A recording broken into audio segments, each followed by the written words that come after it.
बुधवारच्या रात्री झोपण्यापूर्वी एक कलश जल इथे ठेवून द्या. तुमच्या प्रत्येक मनोकामना पूर्ण होतील. बुधवारच्या रात्री हा एक कलश जल उपायाचा जरूर उपयोग करा.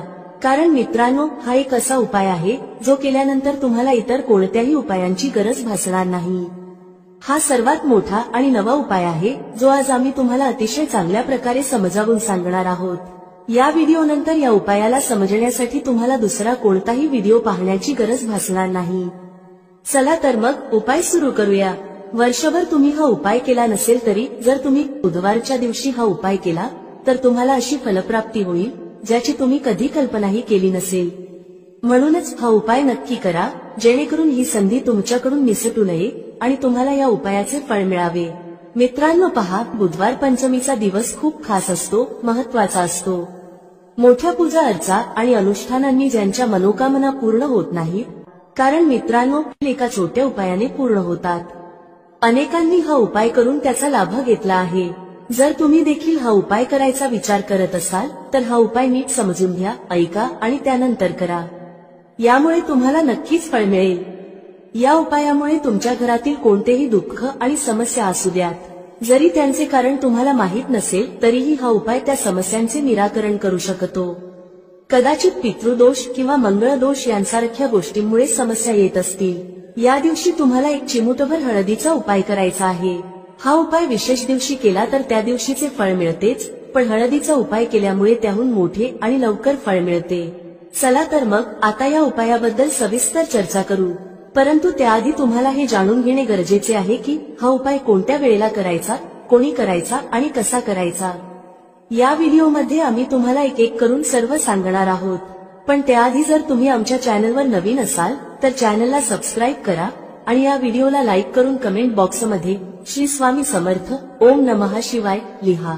मित्रांनो, हा एक कलश जलाचा उपाय बुधवार पंचमीच्या दिवशी कसा करायचा, कोणी करायचा, कोणत्या वेळी करायचा आणि कुठे करायचा, या सर्व प्रश्नांची उत्तर तुम्हाला या व्हिडिओमध्ये मिळतील. जो कोणी हा व्हिडिओ पाहिल त्याने हा उपाय नक्की करावा. चला तर मग या उपायाबद्दल अधिक जाणून घेऊ. पहा, घरातील मोठ्या आई किंवा बहिणींनी हा उपाय केला तर चांगले. तसेच घरातील इतर सदस्यांनाही हा उपाय करता येतो. कोणाला स्वतःच्या मनोकामनांसाठी किंवा दुःख समस्यांसाठी हा उपाय करायचा असेल तर तो स्वतःही करू शकतो. तसेच घरातील सुख शांतीसाठी हा उपाय कोणीही करू शकतो, त्यात काहीही अडचणीची गोष्ट नाही.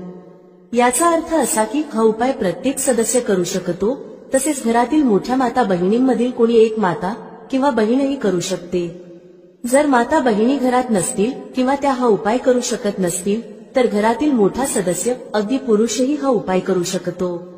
यामध्ये काहीही अडचणीची गोष्ट नाही.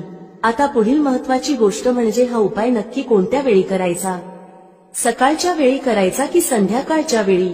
तर पहा, हा उपाय तुम्ही सकाळीही करू शकता आणि संध्याकाळी प्रदोष काळामध्येही करू शकता. पण जर तुम्ही विचाराल की सर्वात उत्तम वेळ कोणती, तर आम्ही सांगू की हा उपाय तुम्ही सकाळी केलात तर अधिक चांगले होईल. मात्र जर संध्याकाळीही केला तरीही काहीही अडचण नाही. तर मित्रांनो, जर सकाळी हा उपाय करायचा असेल तर किती वाजता करायचा याची माहिती घेऊ. सकाळी जितक्या लवकर शक्य असेल तितक्या लवकर हा उपाय करा.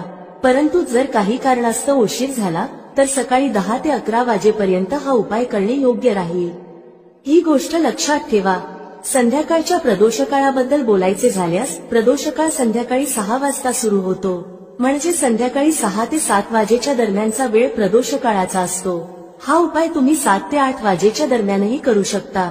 म्हणजे संध्याकाळी 6 ते रात्री 8 वाजेच्या दरम्यान हा उपाय तुम्ही कधीही करू शकता. यात काहीही अडचण नाही. मित्रांनो, जर पितर एखाद्या व्यक्तीवर नाराज असतील किंवा एखाद्या घरावर नाराज असतील तर त्या घरात आर्थिक समस्या निर्माण होऊ लागतात. ज्या घरात पितर नाराज असतात त्या घरातील लोकांना पैशांबद्दल खूप त्रास होतो. म्हणून नेहमी पितरांना प्रसन्न ठेवा, जेणेकरून त्यांची आत्मा शांत होईल आणि ते तुम्हाला नेहमी आशीर्वाद देतील. मित्रांनो पहा, तुम्ही हा उपाय करा जो आम्ही सांगणार आहोत तो गायीशी संबंधित आहे. गायीमध्ये आपल्या पितरांचा वास मानला जातो. गाय, कुत्रा, वडाचे झाड, पिंपळाचे झाड या सगळ्यांत आपल्या पितरांचा वास मानला जातो. पक्ष्यांमध्ये कावळा, ज्यामध्ये आपल्या पितरांचा वास मानला जातो. तुमच्या जीवनात दुःख वाढले, आर्थिक कर्ज वाढले किंवा घरात संतानविषयक अडचणी आहेत तर हे लक्षात ठेवा की पितर नाराज आहेत. जर घरात सतत भांडणे वादविवाद होत असतील आणि कर्जाचा बोजा घरावर असेल तर ही लक्षणे पितरांच्या नाराजगीची आहेत. पितरदोष घरात असतो तर तो पाहायला मिळत नाही, पण घरातील घडामोडींवरून तुम्ही अंदाज लावू शकता. उदाहरणार्थ, जेवण करताना अन्नात केस सापडणे, अन्न जमिनीवर पडणे किंवा घरात अचानक दुर्घटना घडणे ही सर्व लक्षणे पितर नाराज असल्याचे सूचित करतात. आता जो उपाय आम्ही सांगणार आहोत तो करून पहा. पितर प्रसन्न होतील आणि तुम्हाला आर्थिक समस्यांपासून मुक्ती मिळेल. चला तर मग या पितरांना प्रसन्न करण्यासाठीचा आणि घरात स्थिर लक्ष्मीचा वास होण्यासाठीचा उपाय जाणून घेऊया. म्हणजे कधीच असे होणार नाही की आज पैसा आहे आणि उद्या नाही. अनेक घरांमध्ये असे दिसून येते की पैसा येतो पण टिकत नाही. टिकला तरी फाजील खर्च मोठ्या प्रमाणावर होतो, ज्यामुळे घरातील सदस्य खूपच त्रस्त होतात. आता बहुतेक लोकांना ही समस्या असते की धनाची नासाडी होत आहे आणि घरात पैसा टिकत नाही. जर तुमच्या बाबतीतही असे होत असेल तर तुम्ही हा उपाय ऐकायलाच हवा आणि तो कार्तिक महिन्यात नक्की करायला हवा. पुढे जाण्याआधी व्हिडिओला नक्की लाईक करा. पहा, पहिला उपाय, जर तुमच्या जीवनात कर्ज खूप वाढले असेल, संकट खूप जास्त असतील, तुमच्यावर विपत्त्या खूप येत असतील, वारंवार तुम्हाला व्यवसायात आणि पैशात नुकसान होत असेल, म्हणजेच तुम्हाला प्रत्येक कामात हानी होत असेल, तर तुम्ही हा उपाय करायलाच हवा. मित्रांनो, बुधवारच्या दिवशी केला जाणारा हा सर्वात खास आणि सर्वोत्तम उपाय आहे.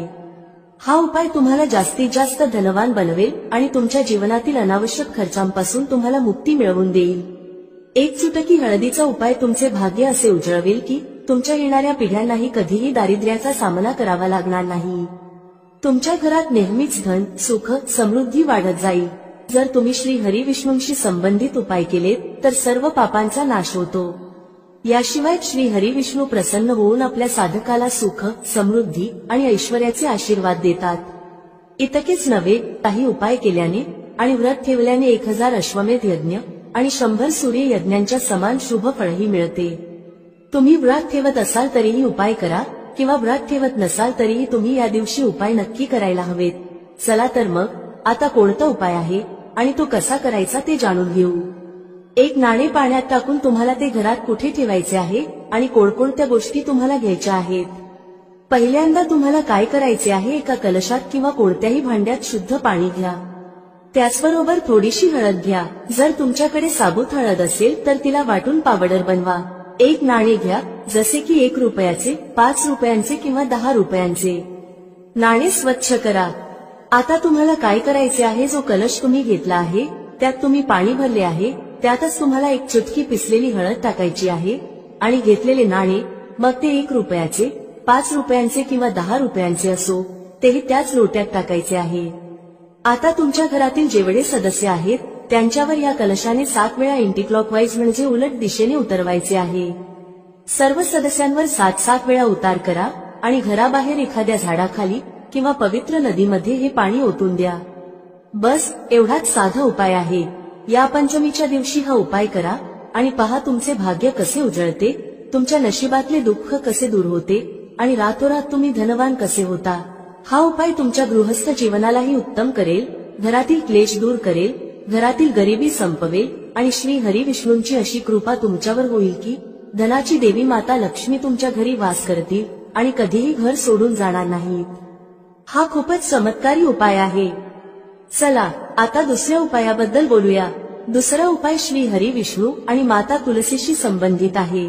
पहा, श्री हरी विष्णू शिवाय माता तुलसी अपूर्ण आहेत आणि माता तुलसी शिवाय श्री हरी विष्णू अपूर्ण आहेत. त्यांचा भोग अपूर्ण असतो कारण तुळशी दलाशिवाय श्रीहरींचा नैवेद्य पूर्ण मानला जात नाही. श्रीहरी जेव्हा योगनिद्रेतून जागे होतात तेव्हा सर्वप्रथम माता तुलसींचे दर्शन घेतात. जेव्हा तुम्ही तुलसीच्या झाडाशी संबंधित उपाय करता तेव्हा श्री हरी विष्णू लगेच प्रसन्न होतात आणि तुमच्या जीवनात सुख, धन, समृद्धी आणि मनोकामना पूर्ण करतात. जर तुम्हाला जीवनात मोठे स्वप्न पूर्ण करायचे असेल तर हा उपाय सच्च्या मनाने करा आणि त्याचे परिणाम पहा. तुमच्या घरात तुलसीचे झाड असेल तरीही हा उपाय करू शकता आणि नसेल तरीही करू शकता. आम्ही तुम्हाला सांगू की उपाय कसा करायचा आहे. व्हिडिओ पुढे पाहण्याआधी तुम्हा सर्वांना विनंती आहे की व्हिडिओला लाईक करा, चॅनलला सबस्क्राईब करा आणि कमेंटमध्ये जय माता लक्ष्मी लिहा, ज्यामुळे माता लक्ष्मी तुमच्या सर्व मनोकामना पूर्ण करतील. काय करायचे आहे, एक मौली धागा घ्या म्हणजे एक कलावा घ्या.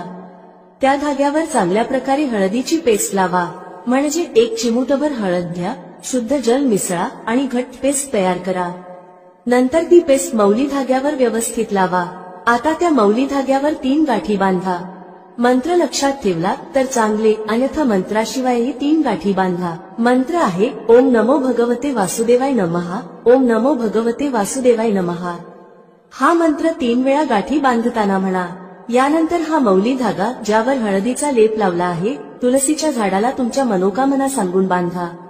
तुलसी मातेची प्रार्थना करा की माझ्या घरी धन येऊ दे, सुख येऊ दे, तुमची कृपा नेहमी राहू दे, घरातील क्लेश दूर होऊ दे, घरातील दुःख दूर होऊ दे, घरातील गरिबी दूर होऊ दे. अशा प्रकारे प्रार्थना करा. पहा, पंचमी ही श्री हरी विष्णूंना अतिशय प्रिय आहे आणि ही पंचमी अशी आहे की या दिवशी तुम्ही हा उपाय केला तर श्री हरी विष्णू तत्काळ प्रसन्न होतात. म्हणूनच हा उपाय नक्की करा आणि पहा की तुम्हाला तुमच्या आयुष्यात काय काय मिळते.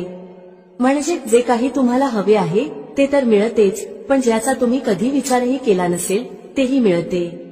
कारण जेव्हा तुम्ही हा उपाय करता जो तुलसी मातेच्या झाडाशी संबंधित आहे, तुलसी माता तुमच्या मोठ्या मोठ्या मनोकामना श्री हरी विष्णूंना सांगून पूर्ण करून घेतात.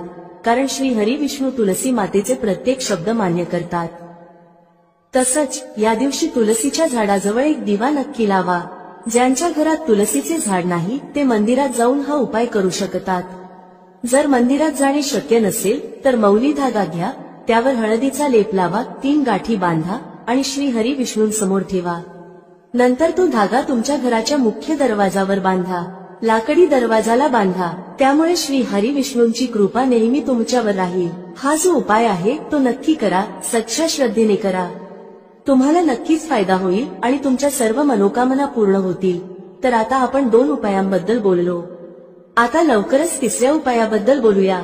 जर तुम्ही हा उपाय पंचमीच्या दिवशी केला तर समजा की माता लक्ष्मी कधीच तुमचे घर सोडून जाणार नाही आणि तुमच्या घरात नेहमी धनवृद्धी होत राहील. कर्जासारख्या समस्या तुम्हाला कधीही स्पर्श करणार नाहीत. म्हणजे कधीच कोणाकडून कर्ज किंवा पैसे उधार घेण्याची गरज भासणार नाही. ज्यांना अचानक धनाची गरज आहे, कधी कधी असे होते की आयुष्यात अशी वेळ येते जेव्हा अचानक पैशांची गरज भासते आणि गरजेचा पैसा हातात नसतो, तेव्हा खूप वाईट वाटते कुठून तरी पैसा येऊन जावा. तर हा उपाय करा, अचानक तुम्हाला धनप्राप्ती होऊ शकते. आता तुम्हाला काय करायचे आहे, थोडेसे दूध घ्यायचे आहे, त्यात थोडेसे पाणी मिसळायचे आहे आणि थोडेसे मिश्रीचे दाणे टाकायचे आहेत. हे पाणी म्हणजे पाणी, दूध आणि मिश्री ही 3 गोष्टी मिसळून तुम्हाला पिंपळाच्या झाडाच्या मुळाशी अर्पण करायचे आहे. जेवढ्याही धनसंबंधी समस्या आहेत त्या तुमच्या आयुष्यातून दूर होतील आणि साक्षात माता लक्ष्मी तुमच्या घरात वास करतील. अष्टलक्ष्मी अशा लोकांच्या घरात वास करतात जे पंचमीच्या दिवशी पिंपळाच्या झाडाशी संबंधित उपाय करतात. कारण पिंपळाच्या झाडात त्रिदेवांचा वास असतो आणि माता लक्ष्मी देखील पिंपळाच्या झाडात वास करतात. अशा घरांना माता लक्ष्मी कधीच सोडत नाहीत जिथे पिंपळाच्या झाडाच्या मुळाशी गोड दूध अर्पण केले जाते. थोडेसे दूध आणि थोडेसे पाणीही त्यात मिसळा. हा उपाय नक्की करा आणि पहा तुमच्या आयुष्यात कसे चमत्कार घडतात. देशी तुपाचा एक दिवाही त्यासोबत नक्की लावा. तुमच्या सर्व मनोकामना पूर्ण होतील. पहा, बुधवारचा हा दिवस खूप खास आहे, खूप महत्वाचा आहे. कधी कधी मोठ्या पूजा अर्चा आणि अनुष्ठानांनी पूर्ण न होणाऱ्या मनोकामना 20 नोव्हेंबर 2024 म्हणजे बुधवारच्या दिवशी एका साध्या उपायानेच पूर्ण होऊ शकतात. आणि अनेकांनी हा उपाय करून त्याचा फायदा घेतला आहे. जर तुम्हाला बुधवारच्या दिवशी करायचा असेल तर आधी तो नीट समजून घ्या, ऐका आणि नंतर करा. तुम्हाला याचा नक्कीच फायदा होईल. हा उपाय केल्यावर तुमच्या घरात कोणत्याही प्रकारचे दुःख किंवा समस्या असतील ज्यांचे कारण तुम्हाला माहीतही नसेल तरीही हा उपाय प्रभावी ठरेल. जसे पितृदोष असू शकतो, मंगळदोष असू शकतो किंवा आणखी अनेक दोष असू शकतात. पण हा उपाय करण्यासाठी तुम्हाला तुमच्या दोषांचा शोध घेण्याचीही गरज नाही. बुधवारच्या दिवशी तुम्हाला हा एक कलश जलाचा उपाय नक्कीच करायचा आहे. हा एक असा उपाय आहे जो विशेष दिवशी केला तर त्या दिवशीचे फळ मिळतेच, आणि जर आजच्या दिवशी हा एक कलश जलाचा उपाय केला गेला तर त्याहून मोठे फळ मिळते आणि ते खूप लवकर मिळते. कारण तुम्ही हा उपाय खूप मोठ्या आणि विशेष दिवशी करत आहात. म्हणून मित्रांनो, आजच्या या व्हिडिओमध्ये आम्ही तुम्हाला एक कलश जलाचा उपाय समजावून सांगणार आहोत. हा उपाय केल्याने जर तुमच्या आयुष्यात कोणत्याही प्रकारची मनोकामना असेल, कोणतेही दुःख किंवा समस्या असतील किंवा तुमच्या जीवनात खूप अडचणी असतील, तुम्हाला धनप्राप्ती होत नसेल, पैशांची टंचाई आणि अडचणी सतत येत असतील, तुमचा व्यवसाय किंवा नोकरी व्यवस्थित चालत नसेल, ज्यामुळे घरात आर्थिक समस्या निर्माण होत असतील, घरातील एखादा सदस्य सतत आजारी असेल किंवा घरात भांडणे तंटे होत असतील, तर जेव्हा तुमच्या जीवनात अशी परिस्थिती येते की तुम्हाला एक रुपया खर्च करण्याआधी अनेकदा विचार करावा लागतो आणि तुम्हाला धनप्राप्ती होत नसेल, तर तुम्हाला फक्त आणि फक्त एक कलश जलाचा उपाय बुधवारच्या दिवशी शिवलिंगासमोर करायचा आहे. हा विशेष उपाय तुमच्या या सर्व समस्या फक्त 7 दिवसातच संपवेल. चला तर मग या विशेष उपायांबद्दल जाणून घेऊया. पण त्याआधी माझे जे भाऊ बहीण आज पहिल्यांदा या चॅनलवर आले आहेत किंवा माझा आवाज पहिल्यांदा ऐकत आहेत, जर तुम्हीही महादेवाचे सच्चे भक्त असाल तर व्हिडिओला लाईक करा आणि चॅनलला सबस्क्राईब करा. मित्रांनो, आता हा उपाय कोणी करायचा आहे, तर घरातील जो प्रमुख आणि मोठा सदस्य आहे त्याने हा उपाय करायला हवा. आता तो मोठा सदस्य प्रामुख्याने घरातील माता किंवा बहीण असेल तर ते अधिक चांगले होईल. म्हणजेच घरातील ज्या मोठ्या माता किंवा बहिणींना हा उपाय करायचा आहे त्यांनी तो नक्की करावा, कारण त्यामुळे अधिक फळ मिळेल. पहा, पंचांगानुसार येणारा बुधवार खूप महत्वाचा मानला जातो आणि या दिवशी जर तुम्ही तो छोटासा उपाय केला जो आम्ही तुम्हाला या व्हिडिओमध्ये सांगणार आहोत, तर असे समजा की तुमच्या जन्मोजन्मीची गरिबी दूर होईल आणि तुमच्या घरात धन सतत वाढत राहील. बुधवार हा दिवस महत्वाचा ठरतो कारण यावेळी बुधवारच्या दिवशी एक विशेष संयोग जुळून आला आहे. आणखी एक गोष्ट म्हणजे याच दिवशी गंगामातेचा पृथ्वीवर आगमन झाला होता आणि भक्तांच्या मनोकामना पूर्ण करण्यासाठी हा दिवस अतिशय शुभ मानला जातो. या दिवशी केलेल्या उपायांनी आणि दानधर्माने व्यक्तीला खूप मोठा लाभ होतो. व्यक्ती आपल्या जीवनात सुख समृद्धीचा आशीर्वाद मिळवतो. आपल्या शास्त्रांमध्येही लिहिले आहे की बुधवारच्या दिवशी केलेले कोणतेही उपाय किंवा पूजा अर्चना खूप प्रभावी ठरते. त्यामुळे तुमच्या जीवनातील गरिबी दूर होते आणि सतत धनवृद्धी होते. तुमच्या पैशात वाढ होते आणि ज्यांना काही खास मनोकामना आहेत ज्या पूर्ण होत नाहीत, त्यांनी त्या मनोकामना पूर्ण करण्यासाठी बुधवारचा दिवस खूपच विशेष आहे. चला तर मग आता आपण एक कलश जलाचा उपाय कसा करायचा, कधी करायचा आणि कशा प्रकारे करायचा हे जाणून घेऊया. हा साधा उपाय जर तुम्ही बुधवारच्या दिवशी केला तर समजा की तुम्हाला कायमस्वरूपी महादेवांची कृपा प्राप्त होईल आणि तुमच्या जीवनातील गरिबी कायमची दूर होईल आणि कधीही परत येणार नाही. पहा, बुधवारच्या दिवशी गंगामातेच्या उपासनेसह भगवान शिवांची उपासना नक्की करायला हवी, कारण भगवान शिवांच्या जटांमधूनच गंगामाई सतत प्रवाहित होत राहतात. जर तुम्ही महादेवांना प्रसन्न केले तर समजा की तुमच्या जीवनातील दुःख आणि कष्ट तुम्हाला कधीही स्पर्श करू शकणार नाहीत.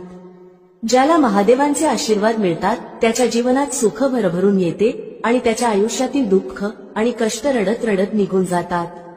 साक्षात काळही त्या व्यक्तीचे काहीही वाईट करू शकत नाही ज्याच्यासोबत महादेव असतात. महादेवांची पूजा अर्चना तुम्ही या दिवशी कशी करायची?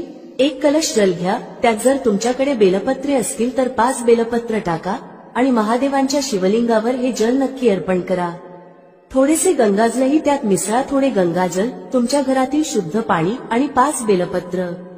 तुम्ही नेहमी पाहाल की महादेव आणि गंगामातेच्या आशीर्वादाने तुमच्या धनात सातत्याने वाढ होत राहील आणि तुमचे जीवन सुख समृद्धीने भरून जाईल. माता गंगा आणि महादेव दोघांचे आशीर्वाद मिळाले तर समजून घ्या की तुमच्या जीवनातील दुःख दूर होण्यास सुरुवात होईल. नेहमी महालक्ष्मीची कृपा तुमच्यावर राहील. याशिवाय या दिवशी एक लहानसा उपाय नक्की करा. तुमच्या घराच्या मुख्य दरवाजावर 2 दिवे नक्की लावा. हा साधा उपाय करा. बुधवारच्या दिवशी तुमच्या जीवनातील दुःखांचा अंत नक्कीच होईल. सच्च्या श्रद्धेने हा उपाय करा आणि तुम्हाला तुमच्या जीवनात सुख खूप लवकर मिळेल. हा पहिला उपाय आहे. आता लवकरच दुसऱ्या उपायाबद्दल बोलूया. कोणता आहे तो दुसरा उपाय जो तुम्हाला विशेषतः बुधवारच्या दिवशी करायचा आहे? दुसरा उपाय जो आम्ही तुम्हाला सांगणार आहोत तो केल्याने तुम्हाला मोक्षप्राप्ती होते, म्हणजेच मोक्षाचा मार्ग उघडतो आणि व्यक्तीला श्री हरी विष्णूंच्या धामात स्थान मिळते.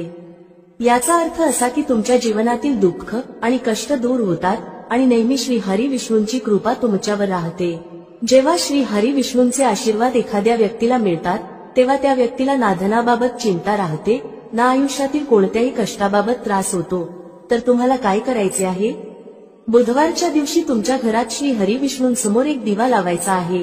हा दिवा गोल वातीचा असावा आणि त्यात शुद्ध देशी तूप भरावे. त्याचसोबत एक दीपक तुलसीच्या झाडाजवळही लावा.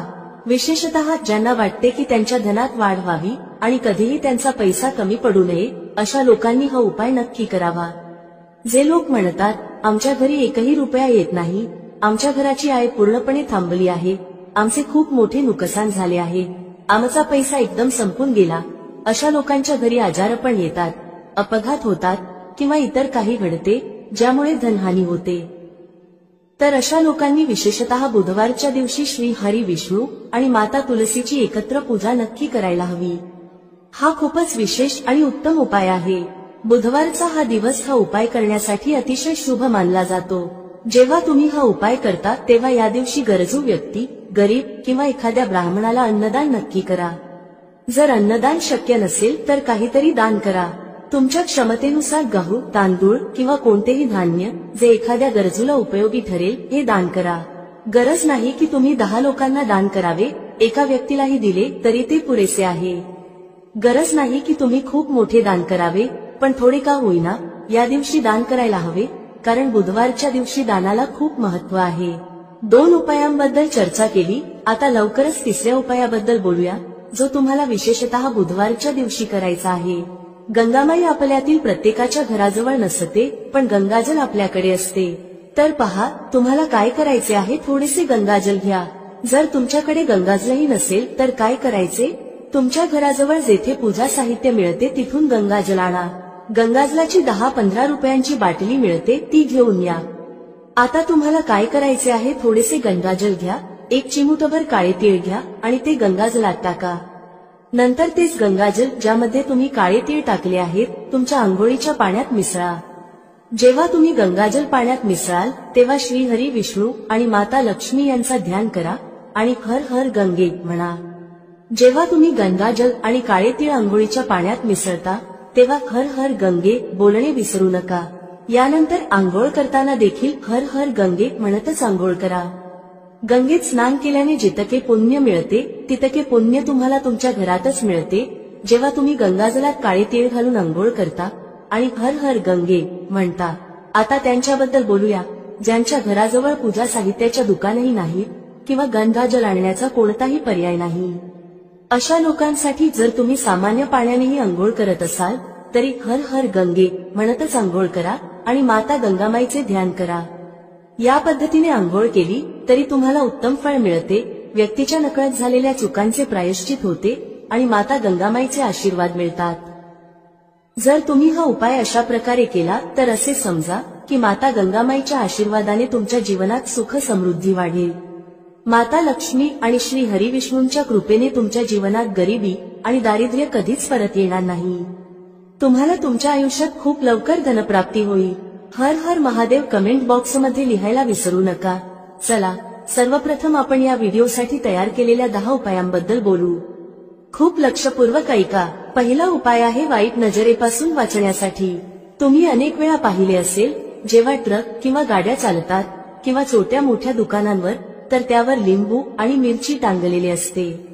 यामागील मुख्य कारण काय आहे ते आज आम्ही तुम्हाला सांगणार आहोत.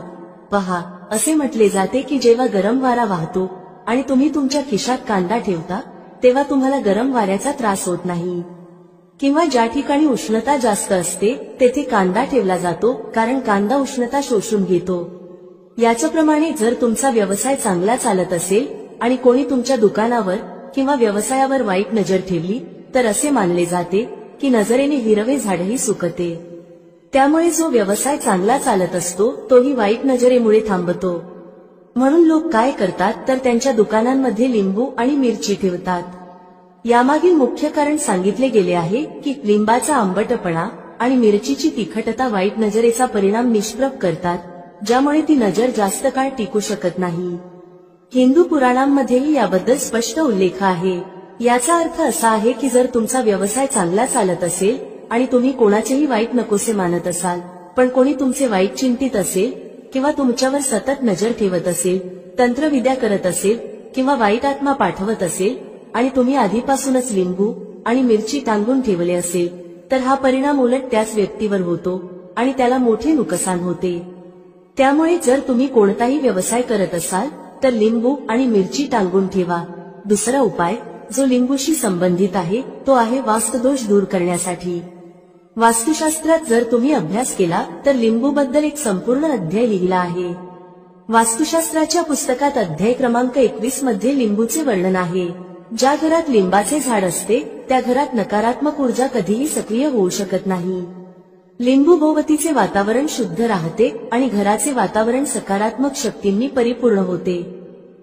जर एखाद्या व्यक्तीच्या घरात नकारात्मक शक्तींचा वास असेल तर खात्री बाळगा की त्या घरात कधीही भरभराट होऊ शकत नाही. त्या घरातील लोक सतत भांडत राहतात, धनप्राप्तीचे सर्व मार्ग बंद होतात, घराचे खर्च वाढतात आणि त्या व्यक्तीला कर्जाच्या जाळ्यात फसवले जाते. पण जर तुमच्या घरात लिंबाचे झाड असेल तर तुमच्या घरात फक्त सकारात्मक ऊर्जा येईल, घराचे वातावरण खूप चांगले राहील आणि घरातील लोकांमध्ये आपसात सुसंवाद असेल. सोप्या भाषेत सांगायचे तर तुम्ही पाहिले असेल की काही घरांमध्ये नेहमीच भांडणे होतात, घरात कधीच भरभराट होत नाही आणि असे घर कधीच पुढे जात नाही. यासाठी सर्वात मोठा उपाय जो वास्तुदोष दूर करण्यासाठी सांगितला जातो तो म्हणजे लिंबाचे झाड. म्हणजेच जर तुमच्या घरात लिंबाचे झाड असेल मग ते कुंडीत लावा किंवा जमिनीत, तर तुमच्या घरात कधीही नकारात्मक शक्तींचा वास होणार नाही. जर तुम्हाला असे वाटत असेल की तुमच्या घरावर काळ्या जादूचा प्रभाव आहे किंवा तंत्रविद्या झाली आहे आणि तुम्ही घरातील भांडणांमुळे खूप त्रस्त असाल तर ऐका. शक्य असल्यास लिंबाचे झाड लावा. लिंबू एका रात्रीत उगवत नाही, त्यामुळे थोडा वेळ लागेल. जसं जसं लिंबाचा झाड मोठे होईल तसे तसे तुमच्या घरात सकारात्मक ऊर्जा येईल, म्हणजेच माता लक्ष्मीचा वास होईल आणि नकारात्मक शक्तींचा नाश होईल. दुसरा उपाय असा आहे की हिंदू पुराणानुसार तुम्ही तुमच्या घराच्या चारही कोपऱ्यात एक एक लिंबू ठेवा. त्यानंतर उलट दिशेने म्हणजे डावीकडून 7 प्रदक्षिणा करा. हा उपाय शनिवारी करायचा आहे आणि यानंतर हे चारही लिंबू एखाद्या नदीत किंवा तलावात वाहून टाका. जर तुम्ही हे लिंबू वाहून टाकले तर तुमच्या घरावरील सर्व वाईट परिणाम, वाईट नजर, तंत्रविद्या, वाईट आत्मा, नकारात्मक शक्ती ते सर्व दूर होईल. लिंबामध्ये एवढी ताकद आहे की ते नकारात्मक शक्तींना स्वतःसोबत वाहून नेतात. त्यामुळे शक्यतो हे लिंबू नदीत किंवा वाहत्या पाण्यातच वाहा. तिसरा उपाय म्हणजे यश मिळवण्यासाठी. म्हणजे जर तुम्ही नोकरीसाठी तयारी करत असाल पण प्रमोशन मिळत नसेल किंवा तुम्ही कर्जाच्या जाळ्यात अडकलात तर हा उपाय फायदेशीर ठरेल. जर तुम्ही खूप मेहनत करत असाल पण मेहनतीचे फळ मिळत नसेल, नोकरी मिळत नसेल किंवा इंटरव्ह्यू दिल्यावर निवड होत नसेल तर वास्तुशास्त्रात स्पष्ट सांगितले आहे की तुम्ही हनुमान मंदिरात जावे. हनुमान मंदिरात जाण्यासाठी मंगळवारचा दिवस ठेवा. मंदिरात जाताना 1 लिंबू आणि 4 लवंगा घ्या. मंदिरात गेल्यावर त्या लिंबूत 4 लवंगा खोचा आणि मंदिरात शांतपणे पालथ्या पायाने बसा. हनुमान चालीसा वाचा. वाचन करताना ते लिंबू ज्यामध्ये 4 लवंगा खोचल्या आहेत ते हनुमान महाराजांना अर्पण करा. जर तुम्ही हे केले तर खात्री बाळगा की तुमच्यावर आलेल्या सर्व अडचणी दूर होतील. जर तुमचा मंगळ ग्रह अशुभ असेल तर तो शुभ होईल. जर नवग्रह तुमच्या विरोधात असतील तर ते तुमचा पाठिंबा देतील. जर दुर्भाग्य तुमच्यावर होते तर ते निघून जाईल. मात्र हनुमान चालीसा मनात वाचा, मोठ्याने वाचू नका. जर तुम्ही हनुमान महाराजांसमोर हा उपाय केला तर खात्री बाळगा तुम्हाला नोकरी मिळेल आणि जर नोकरी करत असाल तर प्रमोशनही मिळेल. मित्रांनो, आशा आहे तुम्हाला आजचा उपाय आणि माहिती आवडली असेल आणि समजली असेल. व्हिडिओ आवडला असेल तर लाईक करायला विसरू नका. कमेंटमध्ये जय श्री हरी विष्णू किंवा ओम नमो नारायणाय नक्की टाईप करा. भेटूया पुढच्या अशाच एका ज्ञानवर्धक व्हिडिओमध्ये एका नवीन चर्चेसह. तुम्हा सर्वांचे मनःपूर्वक आभार. श्री स्वामी समर्थ. जय श्री राम, जय श्री हनुमान, जय श्री कृष्ण, जय माता लक्ष्मी.